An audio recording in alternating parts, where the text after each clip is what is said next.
Shalom and good day all, this is Tequila29 back again for another DC review, and of course in this DC review we have an April special, and alongside that I have the Justice League versus Godzilla versus Kong. So we've got the apes together in this one, so I'll now get things organized for the first one that I'll be covering. Now, I just want to point out that I'll be covering this April special as like one whole complete story.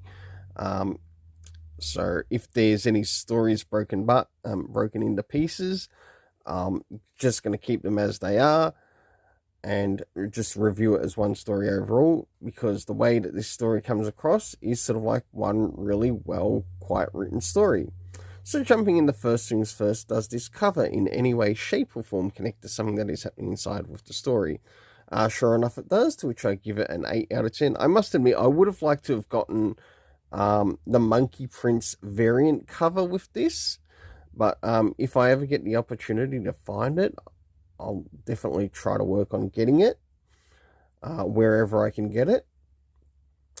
So for the cover, I give an 8 out of 10. Now it's time to move into the area of the internal art as we have a look around the beginning, middle, and of course the end, and also what's happening story-wise with the characters. So as we have a look around the beginning of the story, we end up meeting the Legion of Doom,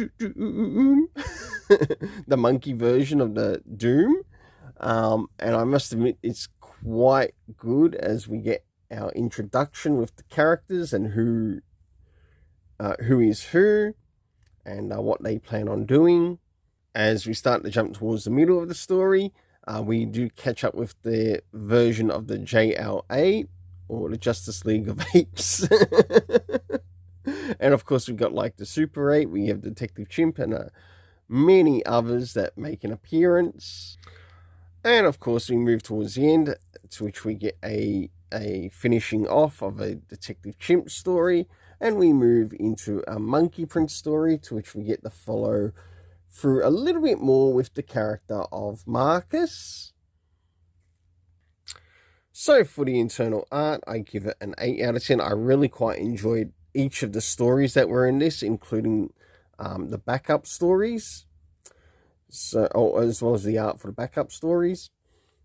Next is the area of the story itself. So do we get anything in the area of time? We have not long ago being referenced or being mentioned.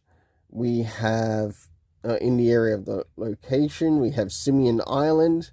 It would have been nice to sort of like see places like not just Simeon Island, but for example, maybe things that might be happening in Metropolis, or maybe like other places within the DC universe, just to sort of like expand this out a little bit more. That's my only minor critique, but apart from that, does it ruin the story and the story rating? We'll find out when we get to that. So jumping into the cast of characters, we have Gorilla Grodd, we have Mala, we have Ultra Humanite plus a couple of others. We have Silverback, we have Detective Chimp, and of course, last but not least, we have the character of Monkey Prince. For the overall story rating in this, I give an 8 out of 10, as I really quite enjoyed this issue. So now it's time to move into Justice League versus Godzilla versus Kong. So as we start to move into Justice League versus Godzilla versus Kong, issue 6, does this cover in any way, shape or form connect to something that is happening inside with the story? Sure enough it does, to which I give it an 8 out of 10. Now it's time to have a look around the internal art, around the beginning, middle and end, and also what's happening story-wise with the characters. So as the story begins, we have the heroes talking about these titans from the legendary universe. Of course, we get to see all the members of the Justice League there, plus not only members of the Justice League, but also members of, I guess, the Titans and also the Batman family, all making an appearance along with Wonder Woman. And yes, we do get to see Damian Wayne back again, so it's really nice to see his character return. And on the topic of Damian Wayne, we see him practically flying the Batwing, or at least one of them anyway, with Jason Todd, which is really nice to see. A bit of a rarity to see these two together, but really good job. And whilst this is occurring, we, of course, have the Justice League and whatever else happening. We get a Mecha Lexzilla, along with a bat version of Kong, so which is really good. And let's also add, last but not least, a Green Lantern version of just a random mecha making its appearance. And of course, we can't forget the main stars of that being Godzilla and Kong themselves, along with some of their adversaries. So for the internal art, I gave it an 8 out of 10.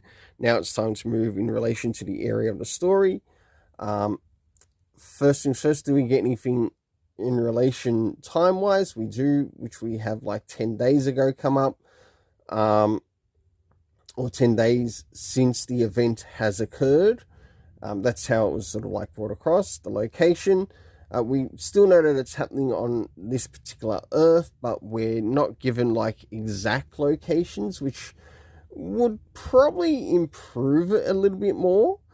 But apart from that, does it ruin the fun that I'm actually enjoying in this story? Not really.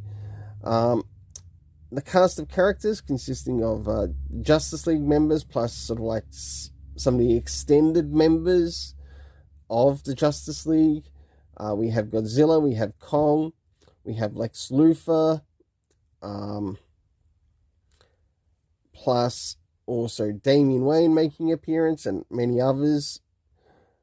Oh, the Legion of Doom themselves. What I do want to bring it up again. I do really like what the writer in this has actually done with the Legion of Doom, which is basically grab all of the DC villains and make them all a part of the Legion of Doom. That is actually something I really like that they have done in this series. But moving into last but not least, and that is the area of the story rating, to which I give it, guess what? An 8 out of 10. Until then, let's keep it colourful and have yourself an awesome day.